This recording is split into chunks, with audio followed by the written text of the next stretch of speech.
It's 99 JAMZ, Miami's #1 for hip-hop and R&B. It's the afternoon. Get down with the tough guy, DJ Entice. Your girl, Supa, Cindy, and live right now, we got the Snowman. Yes, sir. What's happening? Welcome, man. For sure. Okay, so you in Miami. We know Miami's like one of your favorite spots, right? Is my favorite spot. Is. You heard that. Point blank. Point blank, period. I love that. What up, though? What is it about Miami that, you love so much? It's the vibe, it's the people, it's the culture. I used to be there. Actually, when I was younger, I used to live in Broadway. Oh, word? Yeah, with some of my people, yeah. So to see, like cats like Kodak and all them, like bring that culture to the world, I love to see it because I seen it, a decade ago. You know what I'm saying? So it's dope. When you were living in Broward, did you kind of like pick up the dialect? Like you started to talk like this from the 9 They had me drinking Remy straight. You know what I mean? And but it was dope though because when I would go back to Atlanta, then I come back down because it was like Sunday. You come and it's just like everybody out at the flea market, at the car wash. You see all these purple, green, yellow cars. Right. Everybody got gold teeth, including your grandma. You know what I'm saying? So, and it was okay. Yeah, I love it. If there's one thing you had to pick about Miami, like your favorite thing, what would you say it was? The people is like, cause it's like a melting pot. Mm-hmm. You got so many different cultures, whether it's Hispanic, whether it's Haitian, whether it's Jamaican, whether it's Bahamian, Black, whatever. Just everybody here, and they living. Right. That's dope. So congratulations, your 10th album. Yeah, is that how many it is? Damn, is that what it is? Does it feel like it? What does it feel like? Sheesh. It's the 10th, but what does it feel like? It feel good. This project is something I wanted to do. It was definitely my last album on Def Jam, and it was just one of them things. Like I just had to get it done. I wanted to get that last thug motivation chapter out of the way. Yeah. So, but let me ask you. It's not your last album, though. See, I've been in an interrogation room before, so I'm gonna stick with my first answer. Cause you done fucked up, don't you? You said you was in the store. You're like, I said what I said. Right, that's it. I ain't see shit. So I just gotta give you a high five real quick. Okay, so you have Ball Greasy on the album. Yeah, man. Yeah, that's real dope. But I really wanted to do that though, because I remember Ball Greasy from like Take One, and when I used to hang out. But one thing I respect about Ball, I just always watch him do his grind. He always out, but he always just was a real nigga, man. I'm just like, if I'm gonna do this last shit, because to be honest with you, he called me to get on that song. Oh, word. Yeah, I did it. He put it on the internet. He was like, yo, y'all call Jeezy. I did the song. And I was like, yo, where you gonna put the song at? And he was like, I'm just gonna put it out. I was like, bro, if you gonna put it out, I'm gonna put it out for you. There it Dope. is. Because I want to see you win, man. Right. You know what I'm saying? If I can help you out and push you farther along, it's gonna be the same for me anyway. But I want to see you win because I don't see you out here in these clubs late night, grinding and shit. It's like, no, man, let me see what I could do. Oh, that's so dope, shouts out to Ball Greasy. We appreciate you. So now that the album's out, how do you feel like now that the pressure's off, like the album is dropped now? Man, it just started. You gotta do, you gotta run around, do your promo, right, and all that. But it just started because the work. That's the thing people don't understand. Like, yeah, I'm involved from A to Z, and then shit, you start doing numbers after that. So I'm involved from 100. From 1 to 100. So you got to do your marketing. You got to do your promo. So it's real work, but I love that part. I like to be able to do both. So for me, I just look at the first half like the first half. So if it was in a ball game, it was in the championship. I played the first half. So I got 2 quarters to go. Right. Dope. It's okay. really different from when you first came out with your first album and now it's your 10th. The way you have to market, promote your brand. Yeah. There's so many more components now. Oh, man. Listen, that IG shit, I'm just like. But I get it. You know what I'm saying? I'm used to pulling up on people. Like, as soon as I got here, I got off the plane, I went straight to the licking. You know what I'm saying? Because I want to see it. Dope. Yeah, you know what I'm saying? Social media. Yeah, but I just want to see it. I want to, because on social media, you can't feel it. You can post it and people can comment, but you can't, like, feel them. I don't know if you did or didn't, but you got to try the green beans. That's like my favorite. Oh, yeah, I miss the green beans. I ain't gonna E-Class. Yeah, E-Class. Ship 'em. Yes, sir. Back in 2018, you talked about, I read stories about you that you were going into acting. Yes. And that you were relocating to LA. Yes. What was that like? Because I've been to LA a few times for events and stuff. Yeah. And I'm happy to come back to Miami. Oh, no, it's different. It's definitely different. But for me, I'm a survivor anyway. I went out there to really get the game, you know what I'm saying, to understand how it works. And when I got out there, I really realized that, I'm more so like on the producing end because I like to create.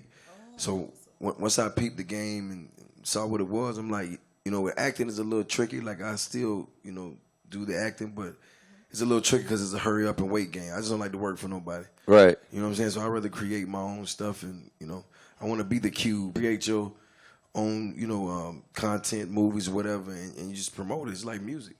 It's no different because you don't want to sit around and I'm not going to get up there and you're going to make me look in the camera and act. And then you tell me I ain't get the part. Shit. Right.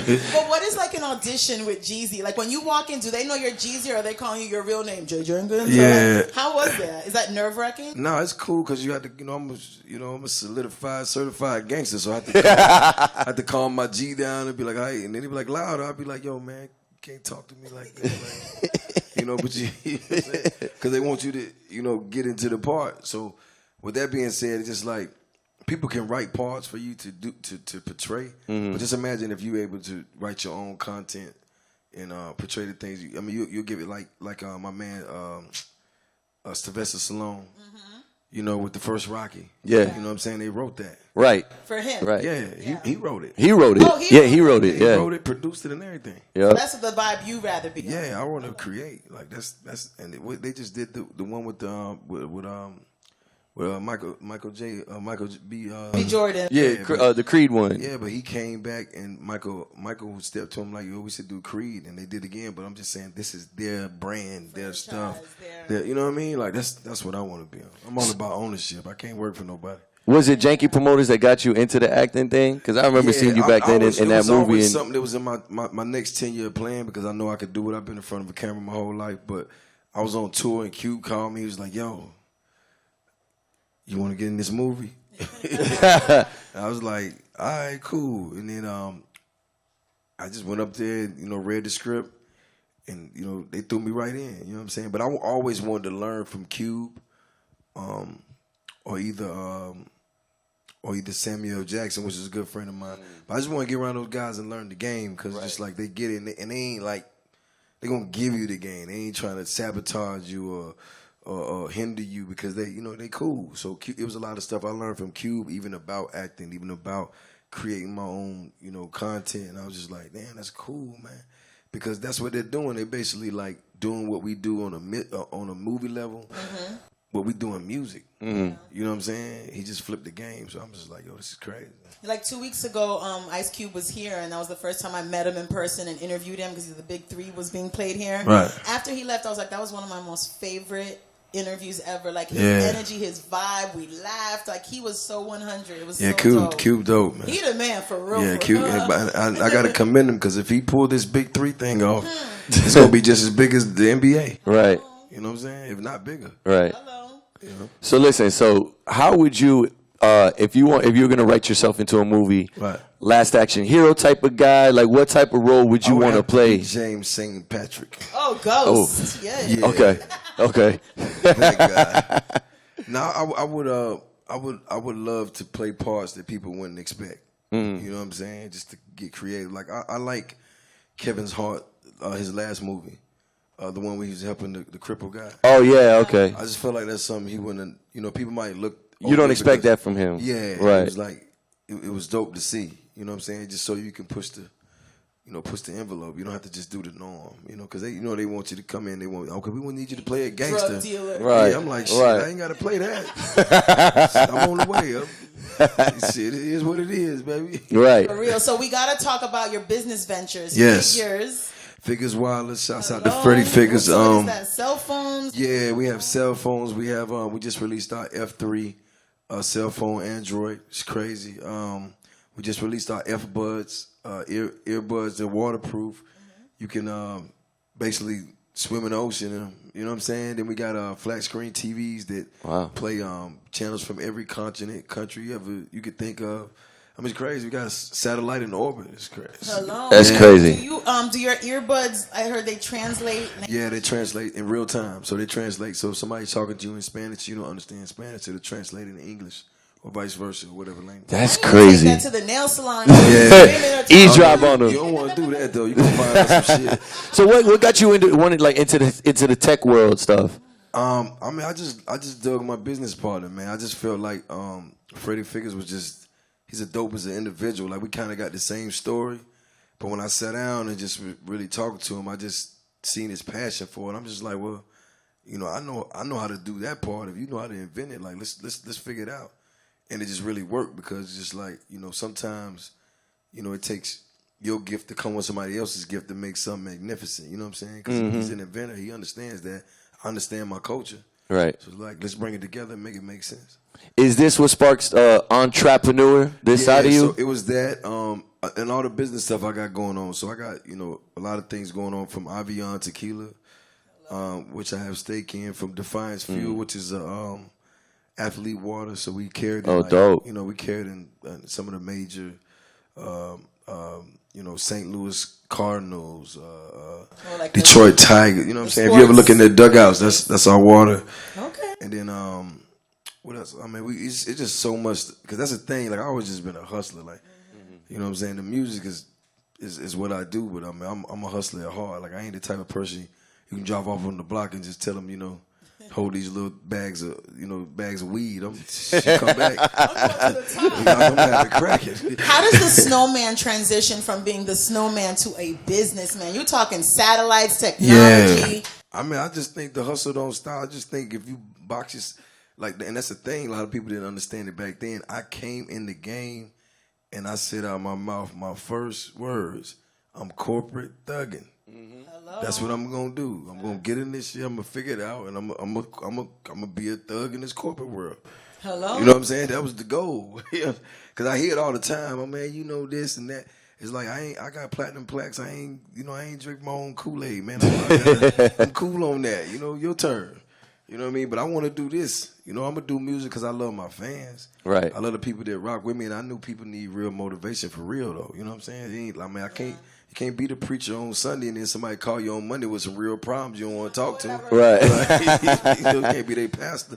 You know, so for me, it's just like I just want to be there for them when they need me. But at the same time, I be trying to lead by example, because what are these younger cats coming up going to do, you know, in 10 years, 15 years when they in the game and things ain't the same. You got to have, you know, you look at Jay-Z, he wasn't worried about Chino XL and, you know, all these Mobb Deep and all these guys that was out. He had a plan. Right. We see it. Right. But imagine explaining that then. You know what I'm saying? Like, yeah, I'm going to be a billionaire in 2019. They'd be like, yeah, all right, fool. You know what I'm saying? Right.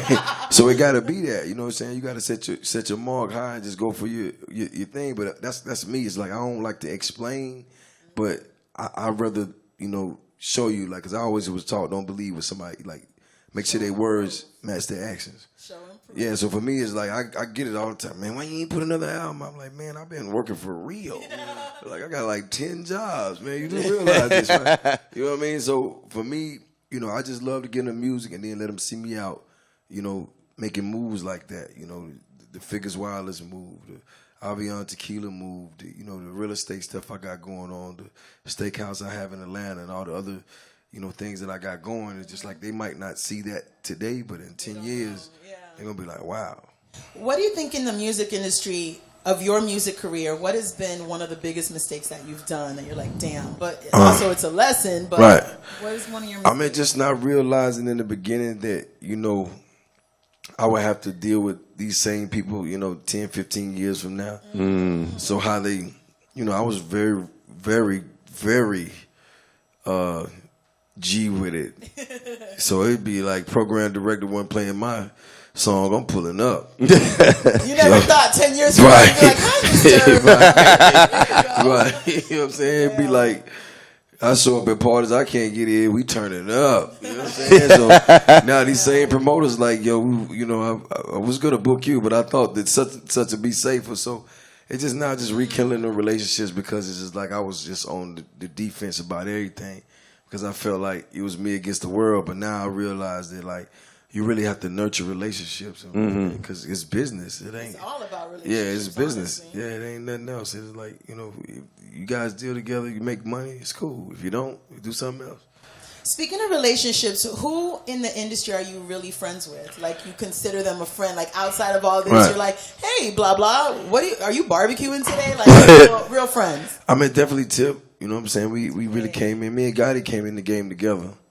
Definitely trade songs. You know, Davies, YG. I mean, let's go. I'm really the type. I'm cool with everybody. As long as it ain't no. You know, as long as there ain't no sucker shit going on, like, we cool. You know what I'm saying? Because at the end of the day, it's like everybody got their own money in their own space, so you don't have to deal with people. You know what I'm saying? Yeah, but if we could do good business, that's cool. I got people that I can do business with, people I can hang out. Some people I can go to their barbecue. You know what I'm saying? And that's where those relationships lie. But it's like, I just look at everybody as equal, whether they're in the industry or not. You know what I'm saying? I'm going to treat the same cat I seen, you know, out in the streets that I got love for, like I would treat anybody else, because it's all the same. It's just like, make sure you got some integrity and your actions match your words, and we cool. Like, if you go left on me, I'm gonna get right on you quick. Yeah, that's the that. old Jesus. Right. He's not dead. Absolutely. Resting. Yeah. For real. Right. So Thug Motivation 104. For sure. Listen, the album is crazy. If you had to pick one of your favorite records that you gotta always listen to and repeat off that album, it would definitely be the intro. The intro? The Entrepreneur. It's just something about when, because Gary V told me that when I came into his office for like a little, you know, we had a one-on-one like meeting of the minds talk, and he was like saying all that shit. I'm just like, yo. I was like, yo, because I had never met him. You know what I'm saying? I've seen him on the net, heard about him, and this is my first time us actually, you know, sitting down. And it was like, it was dope because I feel like he do what I do, but he just do it in a different way. Right. So I was like, well, and he was telling me that. He was like, yo, man, you should really buy Wheaties. And I'm just like, damn, I wasn't thinking that. But, you know what I'm saying? That's a good idea. Right. Now that you mention it. So I just felt like him, for me to walk in his office and him to see that off go, the people that follow me need to hear that, because this is somebody talking to somebody that you respect, but at the same time, like already giving you some insight. You know, it's just like when our culture, people just always quick to tell you what you can't do. You know what I'm saying? So for somebody to see something in you that far already, that lets you know how they see you. Right. You know what I mean? So I'm explaining this story on the intro about, you know, me coming out and having to deal with my trials and tribulations. But I'm also setting them up for the movie. Like, this is what this is about, making it. So if I went through all this and this guy can sit here and tell me I can go buy, you know, $100 million company, then I should tell you about, you know, what this grind is about. Right. You know what I'm saying? Right. If you had one word that describe you, the legend of the Snowman, what would it be? One word. The Entrepreneur. Oh, hello. Yes. I love your merch too. Yeah. Yeah, it's kind of cool, right? Fire, yeah. But the reason why I say that is because, you know, people try to make trap a genre of music when for us it was a way of life. Right. So if they can keep that trap music, that's cool. But we're going to take the title that we created because we put it in the work. Like we really got out here and got to it. Everybody from Broadway to you know, to the Poker Bean to Carol City know what I did. You know what I'm saying? So I'm going to take that and put that in the word that's respected. So entrepreneurs, something that's respected from businessmen around the world because they're self-made. We entrepreneurs. We're self-made. You got to respect that. Yeah, it's big. Yeah. You definitely a survivor, Jeezy. Any final words to our listeners? Why should they deal or listen to? I was on the cusp, but I don't want to cuss. Of course you should. Why should they fuck with you 104? Oh, man, if you need that motivation when you get up in the morning and, you know, your morning ain't going right, you got to pop that in. If you're coming home from a long day on the grind at work and you just feel like nobody don't understand you, just press play, baby. You know what I mean? Lay back. If you're in college and you're dorm right now, your parents stressing you out, you don't know what you're going to do with your life when you graduate, press play. If you're in a federal penitentiary, state penitentiary, whatever, and you got about a year and a half left on your sentence, you're trying to figure it out, press play, baby. Get your plan together. Get out. Because that's the thing. We ain't trying to, it's enough club music. They got that. You know what I'm saying? I've seen it 1,000 times. I want you to listen to this self-help book.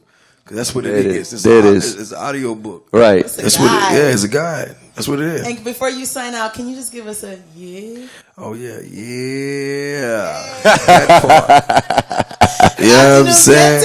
Jeezy in the building. 99 JAMZ. Yes, sir.